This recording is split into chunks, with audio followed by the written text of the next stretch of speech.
कार्तिक नाम का एक गरीब लड़का था। उसकी माँ की इच्छा थी कि वो पढ़े लिखे, लेकिन वो लोग बहुत गरीब थे। इसलिए कार्तिक रोज जंगल में लकड़ियाँ काटने के लिए जाया करता था। एक दिन वो जंगल में लकड़ी काटने गया तो उसे झाड़ियों में किसी के रोने की आवाज आई। वो वहाँ गया तो उसने देखा कि झाड़ियों में एक सुंदर लड़की फंस गई थी। उसके कपड़े झाड़ियों में बुरी तरह से उलझ गए थे और उसके पंख भी थे। ये देखकर तो कार्तिक आश्चर्यचकित रह गया। वो उस लड़की के पास गया और बोला, तुम कौन हो और इस घने जंगल में क्या करने आई हो? वो लड़की रोते हुए बोली, मैं सोनम परी हूँ। परी लोग से मैं यहाँ खेलने के लिए आया करती हूँ। मैं झील के किनारे नाच रही थी कि तभी मेरे पीछे हाथी दौड़ा। मैं भागती हुई आई और झाड़ियों में गिर गई। देखो, मेरे पंख घायल हो गए हैं। अब मैं यहाँ से कैसे जा पाऊंगी? ऐसा कहकर वो रोने लगी। कार्तिक ने उसे बड़ी सावधानी से निकाला। उसके पंखों से खून रिसने लगा था। कार्तिक ने वहीं पास के सरोवर से पानी लेकर उन्हें धोया और कहा, अभी तुम्हारे पंख घायल हैं, तुम अपने लोग को नहीं जा पाओगी। तुम मेरे यहाँ चलकर रहो, जब ठीक हो जाओ तब चली जाना। लेकिन वहाँ मेरे पंखों को देखकर सब सवाल करेंगे। मैं ऐसा करती हूँ, मैं साधारण लड़की का भेष बना लेती हूँ। ठीक है। कार्तिक सोनम परी को अपने घर ले आया। उसने अपनी माँ ममता को कहा, माँ, ये बेसहारा लड़की है, इसे घर में शरण दे दो। ये चौका बर्तन करती रहेगी, खाना बना दिया करेगी और घर का सारा काम कर दिया करेगी। उसके बदले में तुम इसे खाना दे दिया करना बस। हालांकि कार्तिक के घर में इतनी गरीबी थी कि किसी के लिए भी गुंजाइश नहीं थी, लेकिन वो लोग बहुत दयालु थे, इसलिए उन्होंने सोनम को भी अपने घर में जगह दे दी। वहाँ उन्होंने सोनम परी की दवा शुरू कर दी। उस दिन कार्तिक की माँ ममता खाना बनाने जा रही थी, लेकिन घर में नमक ही नहीं था और उनके यहाँ नमक लाने के लिए पैसे भी नहीं थे। तभी ममता कार्तिक से कहती है, आज तो तू लकड़ियाँ बेचने के लिए भी बाजार में नहीं गया, जिससे पैसे भी नहीं मिले। अब बता, दाल में डालने के लिए नमक कहाँ से लाऊं? मैं दुकान पर गई थी, लेकिन लाला लाजपत ने नमक उधार में नहीं दिया। ये सुनकर सोनम चुपचाप कमरे में गई और वहाँ उसने मन ही मन में मंत्र पढ़ना शुरू कर दिया। बड़े आश्चर्य की बात है, उसके हाथ में एक नमक की थैली आ गई। सोनम नमक लेकर ममता के पास गई और बोली, माँ जी, आपने देखा नहीं था ठीक से। अभी मैंने देखा तो नमक की थैली तो अंदर ही रखी हुई थी। ये देखकर ममता खुश हो गई। उसने सोचा हो सकता है वो पहले ही ले आई हो और उसे याद न रहा हो। सोनम बोली, अब आप रहने दो, खाना मैं ही बनाया करूंगी। उस दिन वो दाल में नमक डाला गया और सोनम ने ही खाना बनाया। उस खाने में सबको ऐसा स्वाद आया कि दाल कम पड़ गई। ऐसा स्वाद तो पहले कभी नहीं आया था। ये तो नमक का स्वाद है, नमक का, और सोनम के हाथ की करामात है। दूसरे दिन कार्तिक लकड़ियां काटने के लिए जाने लगा तो सोनम ने उसे कहा, देखो, अब जब मैं यहाँ रह रही हूँ, तुमने मेरी मदद की थी ना, तो मेरा भी फर्ज बनता है कि मैं तुम्हारी कुछ मदद करूँ। जाओ, दुकान से कुछ आलू ले आओ और मैं समोसे बनाती हूँ। तुम गांव में सबको बताकर आना, हमारे यहाँ समोसे की दुकान शुरू हो गई है। ये बात सुनकर कार्तिक खुश हो गया। वो तुरंत ही दुकान से आलू ले आया। सोनम ने आलू उबालने के लिए रख दिए और वो मैदा गूंदने लगी। उसने आलू में वही नमक डाला और मसाले डाले। फिर उसने समोसे बनाए। इस बीच कार्तिक ने पूरे गांव में प्रचार कर दिया कि उसके यहाँ समोसे मिलते हैं। कुछ लोग समोसे खरीदने आए और जब उन्होंने समोसे खाए तो उन्हें वो बहुत ही स्वादिष्ट लगे। गांव के लोग राजू, बंटी और टीका आपस में बातें करने लगे।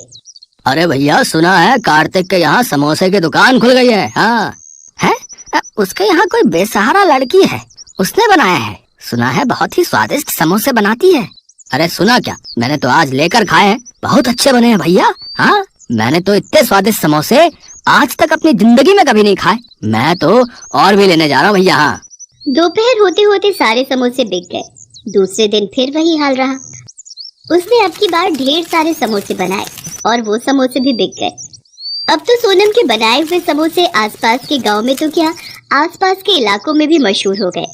कार्तिक बहुत खुश था। वो अपनी माँ ममता से बोला, अब तो हमारे पास नोटों की बरसात होने लगी है।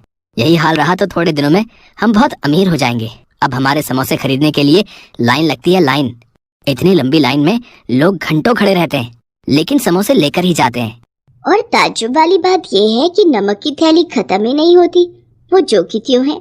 ममता के पड़ोस में एक दुष्ट और ईर्ष्यालु आदमी नाथुराम रहता था। उसे ये हजम ही नहीं होता था कि कोई उससे ज्यादा कमाई करे। वो मन ही मन सोचने लगा, कमाल है? अभी थोड़े दिन पहले ये लोग भूखे मरते थे और आज उनके यहाँ दौलत बरस रही है। इतने ज्यादा समोसे बिक रहे हैं और इतनी लंबी लाइन लगती है कि लोग घंटों खड़े रहते हैं, लेकिन समोसे लेकर ही जाते हैं। आखिर ऐसी कौन सी खास बात है? कमबख्त, स्वादिष्ट तो बहुत है, मैंने भी खाकर देखे हैं। वो कार्तिक के घर के पास गया और चुपके से जाकर देखने लगा। उसने देखा कि सोनम ने ज्यादा कुछ नहीं मिलाया था, वो नमक आलू में डाला था। नाथूराम ने सोचा, ओह, इसका मतलब इस नमक की रहमत है। मैं इस नमक को ही चुरा लेता हूँ। इसको अगर चुरा करके ले जाऊं और इस नमक को डालकर समोसे बनाने लगूं तो मेरे भी समोसे मशहूर हो जाएंगे, तो मैं भी माला माल हो जाऊंगा। हाँ, ये ठीक रहेगा। ये सोचकर वो अपने घर चला गया। आधी रात को वो उठा और कार्तिक के घर पहुंचा। वहां तो सब गहरी नींद में सो रहे थे। वो नमक की थैली को चुरा कर ले आया। उसे पता भी नहीं चला कि सोनम खटर पटर से जग गई थी और उसने नमक चोरी करते हुए उसे देख लिया था। वो मन ही मन मुस्कुरा कर बोली, बच्चे चुरा कर ले जाओ, तुझे क्या पता ये जादुई नमक है, दुष्ट लोगों के यहाँ काम नहीं करता। ऐसा कहकर उसने आगे हाथ फैलाया तो उसके हाथ में दूसरी नमक की थैली आ गई। दूसरे दिन सवेरे नाथूराम ने पूरे गांव में कह डाला, कार्तिक के समोसों की तरह मेरे यहाँ पर भी स्वादिष्ट समोसे मिला करेंगे। आप लोग मेरे यहाँ खरीद कर खाना है। सब लोग नाथूराम के यहाँ समोसे लेने के लिए गए। नाथूराम कढ़ाई में तल तल कर गरम समोसे निकाल रहा था और बहुत खुश था। उसके समोसे जैसे ही कुछ लोगों ने चखे, उन्होंने थूकना शुरू कर दिया।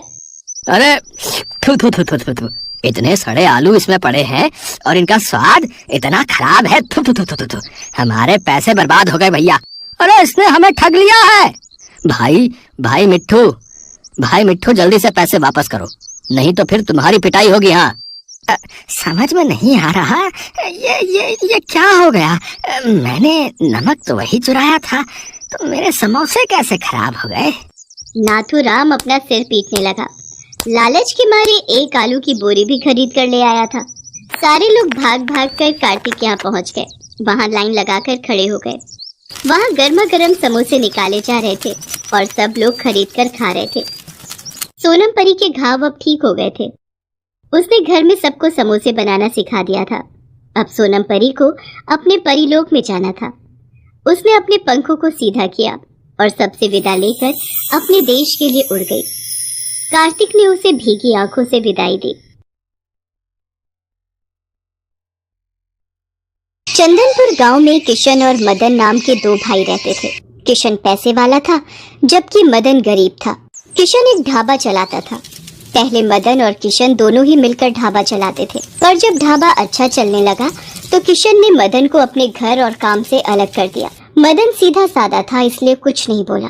मदन ने शुरू से ही खाना बनाना सीखा था, इसलिए उसने अलग होने के बाद एक छोटे से ठेले पर कढ़ी चावल बेचना शुरू कर दिया। गांव में किशन का ढाबा होने की वजह से मदन के कढ़ी चावल का ठेला ज्यादा नहीं चलता था। मदन दयालु स्वभाव का था। वो गरीब और भूखे लोगों को भोजन मुफ्त में ही खिला दिया करता था। मदन की बेटी रूपा के पैर में चोट आ गई थी, जिस कारण वो ठीक से चल नहीं पाती थी और उसका इलाज शहर में ही हो सकता था, जिसके लिए मदन को 2 लाख रुपए की जरूरत थी। पर मदन के पास इतने पैसे नहीं थे कि वो अपनी बेटी का इलाज करा सके। इस बात को लेकर वो बहुत परेशान रहता था। क्या करूं? शहर के डॉक्टर ने बोला है कि रूपा का इलाज जितनी जल्दी होगा पैर उतनी जल्दी ठीक हो जाएगा। अगर देर हो गई तो उसका पैर हमेशा के लिए खराब हो जाएगा। एक बार किशन भैया से बात करके देखता हूँ, शायद वो थोड़ी मदद कर दें। मदन अपने भाई से इस बारे में बात करने के लिए जाता है।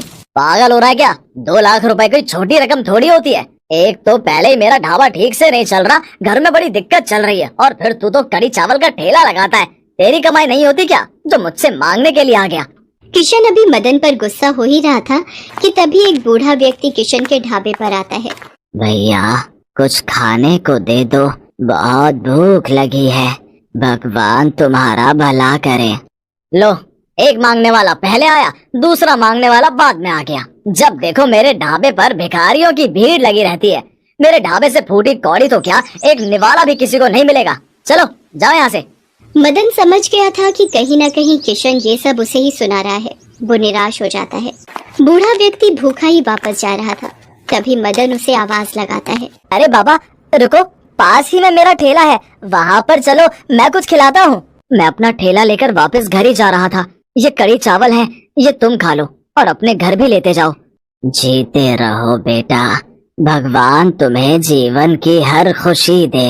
कढ़ी चावल को देखकर बूढ़ा व्यक्ति बहुत खुश होता है और मदन को दुआएं देता हुआ चला जाता है। मदन के मन में रूपा को लेकर बहुत चिंता थी। ऐसे ही दिन बीत रहे थे, पर मदन पैसों का कोई भी इंतजाम नहीं कर पाता। एक दिन मदन जब कढ़ी चावल का ठेला लगा रहा था, तभी वहां से कुछ साधु महात्मा गुजर रहे थे। सभी महात्मा बहुत भूखे थे। वो आपस में बात करने लगे। बहुत भूख लगी है।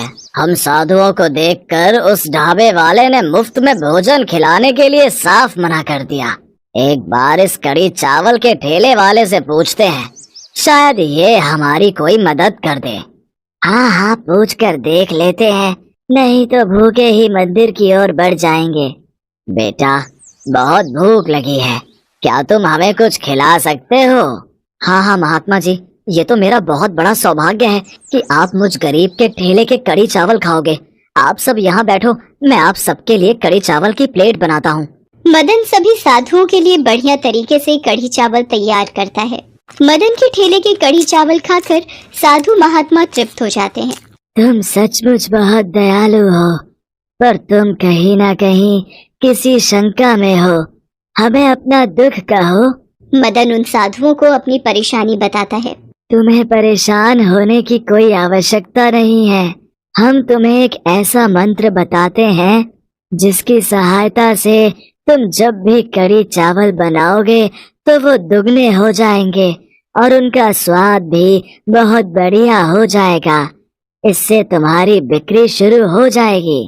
तुम आराम से अपनी बेटी रूपा का इलाज शहर में करवा सकते हो। पर तुम्हें एक बात का हमेशा ध्यान रखना है, तुम्हें रोजाना अपने ठेले से 100 गरीब और लाचार लोगों को कढ़ी चावल मुफ्त में खिलाने होंगे। आपका बहुत बहुत शुक्रिया, मैं इस बात का ध्यान रखूंगा। उन साधु महात्माओं का दिया मंत्र पढ़कर उस दिन से मदन कढ़ी चावल बनाने लगा। मदन के कढ़ी चावल इतने स्वादिष्ट होते थे कि आसपास के सभी गांव और शहर के लोग भी उसके पास कढ़ी चावल खाने के लिए आते थे। मदन 100 गरीबों को भी अपने ठेले से रोजाना मुफ्त में कढ़ी चावल बांटता था। धीरे धीरे मदन की बिक्री बढ़ गई। अब उसके पास लोग भी ज्यादा आने लगे थे, इसलिए उसने धीरे धीरे कढ़ी चावल की एक बड़ी दुकान खोल ली। मदन के पास इतने पैसे जुड़ गए थे जिससे उसने अपनी बेटी रूपा के पैर का इलाज भी करवा लिया और वो फिर से चलने और स्कूल जाने लगी। बापू देखो, मैं फिर से चल सकती हूँ। बापू, मेरा पैर बिल्कुल ठीक हो गया। आज मैं सचमुच अपनी बच्ची के लिए बहुत खुश हूँ। उन साधु महात्माओं ने आपको वो मंत्र देकर हमारे जीवन के सारे दुख दूर कर दिए। हाँ जानकी, तुम बिल्कुल ठीक कह रही हो। वो साधु महात्मा तो कोई भगवान का रूप बनकर आए थे। मेरी बेटी का पैर ठीक हो गया, बस मेरे लिए तो यही बहुत खुशी की बात है। किशन को जब मदन की तरक्की के बारे में पता चलता है तो वो अपना सा मुंह लेकर रह जाता है। मदन को दूसरों की भलाई करने का फल मिल गया था और उसके जीवन में ढेर सारी खुशियां आ जाती हैं। कहते हैं जो दूसरों का भला करता है, भगवान सदैव उनकी सहायता करता है। हेलो दोस्तों, कैसे हैं आप सब? हमारी कहानियाँ देखने के लिए हमारे चैनल को सब्सक्राइब कीजिए और हाँ, बेल आइकॉन पर क्लिक करना मत भूलिएगा।